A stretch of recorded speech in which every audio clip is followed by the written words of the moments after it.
Assalamualaikum warahmatullahi wabarakatuh. Alhamdulillah, segala puji bagi Allah.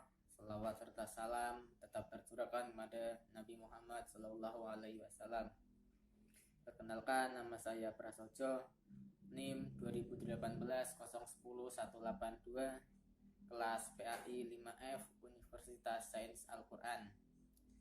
Kali ini kita akan belajar bersama menggunakan media pembelajaran di era pandemi dengan judul materi Sejarah Kebudayaan Islam bab 2, yaitu KD 1.2 menghayati kebenaran risalah Nabi Muhammad SAW dalam dakwahnya di Mekah. KD 2.2 menunjukkan sikap fikih dan sabar dalam mengajak kebaikan. KD 3.2 menganalisis strategi dakwah Nabi Muhammad di Mekah. KD 4.2 mengolah informasi tentang strategi dakwah Nabi Muhammad di Mekah. Nah, mari kita banyak pengetahuan supaya kita membuka peluang sukses. Untuk materi yang pertama yaitu KD 1.2 menghayati kebenaran risalah Nabi Muhammad dalam dakwah di Mekah. Pada awalnya masyarakat Mekah sudah menganut agama tauhid yang dibawa oleh Nabi Ibrahim dan Nabi Ismail. Perjalanan hidup beliau telah menjadi ajaran dan kebudayaan masyarakat Arab sampai sekarang, seperti terpeliharanya Ka'bah, makam Ibrahim, dan peristiwa kurban. Setelah Nabi Ibrahim wafat, masyarakat Mekah mulai berpindah menyembah selain Allah. Proses perpindahan kepercayaan itu berawal dari Amir bin Lubai. Dia melihat penduduk kota Syam melakukan ibadah dengan menyembah berhala. Dia tertarik untuk mempelajari dan mempraktikannya. Dia membawa berhala diberi nama Hubal dan diletakkan di Ka'bah. Imam Bukhari meriwayatkan sebuah hadis dengan sanad dari Ibnu Abbas yang berbunyi, patung-patung yang ada di zaman Nabi Nuh alaihissalam merupakan patung-patung yang disembah pula di kalangan bangsa Arab setelah itu. Adapun Wud adalah berhala yang disembah oleh suku Kaid di Daumatul Jandal. Suwa adalah sesembahan Huzail. Jagut sesembahan suku Murad. Adapun Ya'uq adalah sesembahan suku Hamdan. Nasr sesembahan suku Himasa di sebuah masa jahiliyah.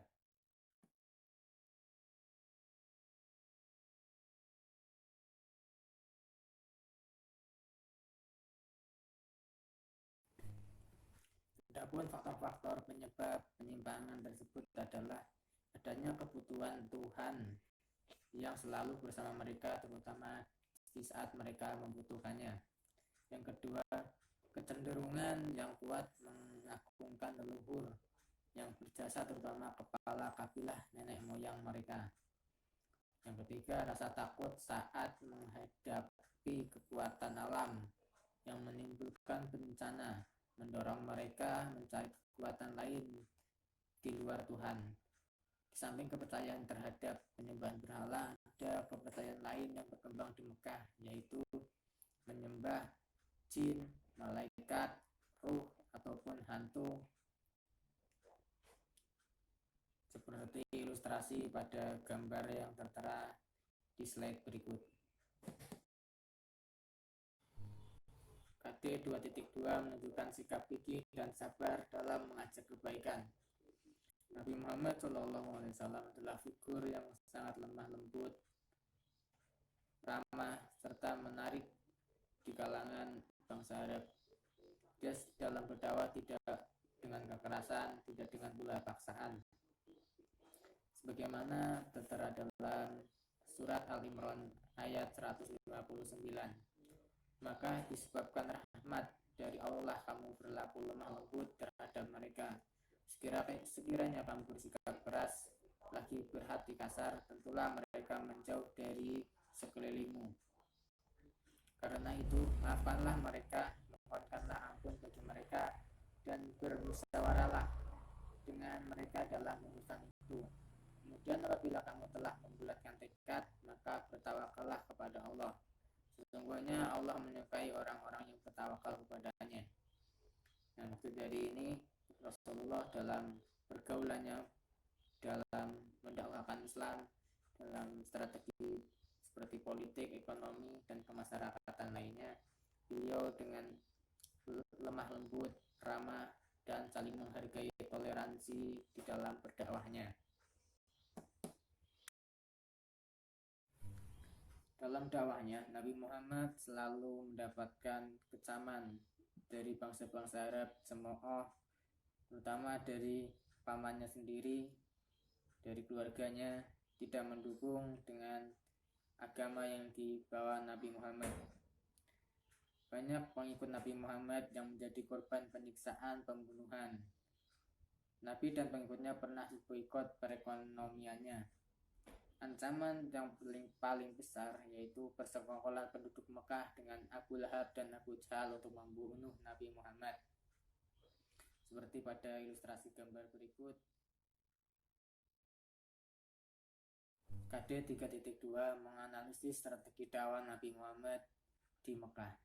Nabi Muhammad melakukan strategi dakwah untuk mempermudah beliau mensiarkan agama Islam, untuk mengajak umat-umat masuk Islam, yaitu bangsa Arab yang menganut agama kepercayaan yang masa jahiliyah. Beliau menggunakan strategi dakwah secara sembunyi-sembunyi. Pada mulanya Nabi Muhammad SAW memulai kegiatan dakwahnya secara sembunyi-sembunyi dengan harapan tidak menimbulkan kecurigaan pada kaum Quraisy. Pada mulanya beliau hanya merayu kepada keluarga inti, beberapa kerabat dekatnya. Pada tahap ini Nabi Muhammad hanya menyampaikan beberapa ajaran dasar. Ajaran dasar dari Islam mencakup hal-hal pertama, keesaan Tuhan, kedua penghapusan patung-patung berhala, ketiga kewajiban manusia untuk beribadah, dan sosial untuk mencari keridhaan Allah semata.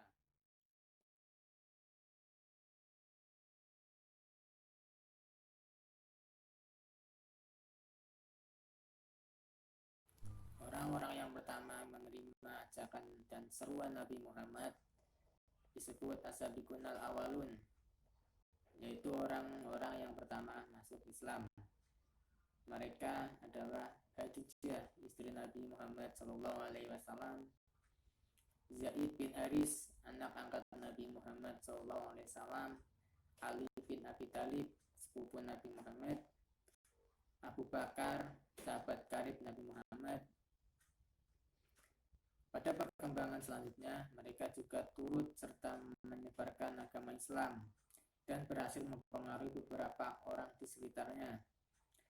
Misalnya, Abu Bakar berhasil mengajak 5 orang untuk memeluk agama Islam. Mereka adalah Sa'ad bin Waqqas, Zubair bin Awam, Talhah bin Ubaidillah, Abdurrahman bin Auf, dan Utsman bin Affan.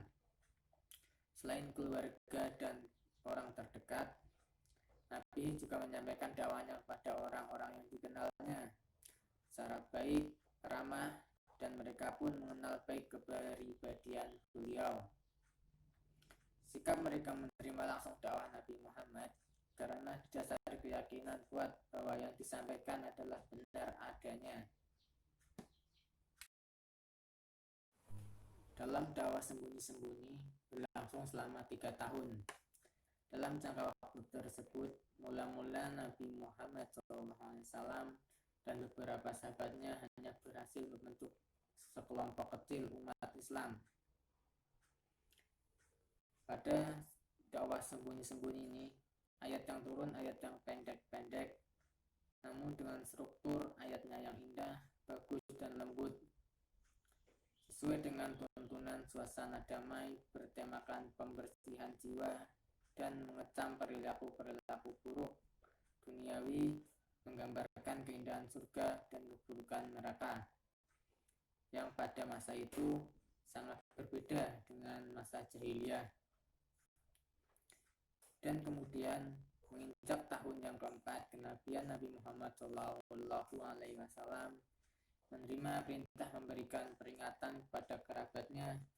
Menurut para ahli, wahyu ini dinilai sebagai awal kegiatan dakwah terang-terangan.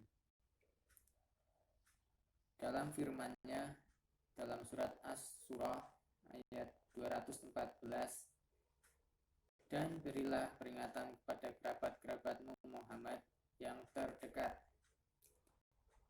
Berikut adalah strategi dakwah yang disampaikan secara terang-terangan oleh Nabi Muhammad SAW.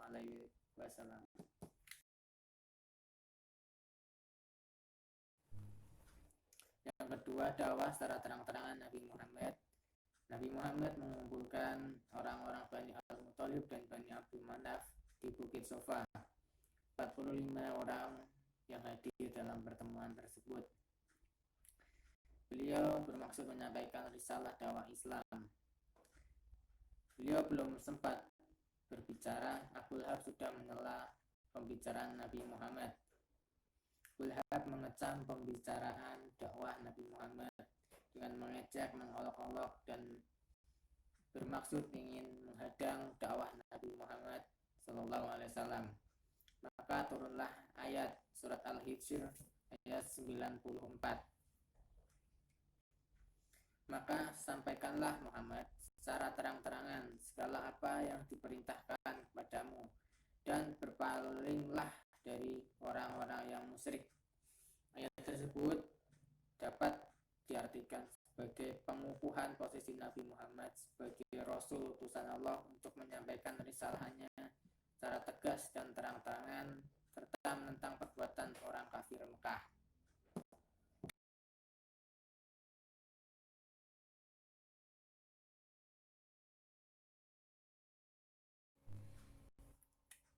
KD 4.2 mengolah informasi tentang strategi dakwah Nabi Muhammad di Mekah. Informasi yang dapat diambil, Nabi Muhammad merupakan Nabi akhir zaman, Nabi yang menjadi utusan terakhir untuk menyampaikan risalah yang paling benar. Dalam dakwah beliau banyak tantangan kecaman, yaitu dari pamannya sendiri, orang-orang kafir Quraisy, dan kelompok-kelompok yang menentang Nabi Muhammad. Nabi Muhammad melakukan strategi dakwah pada awalnya dengan cara sembunyi-sembunyi untuk menghindari pertikaian, peperangan.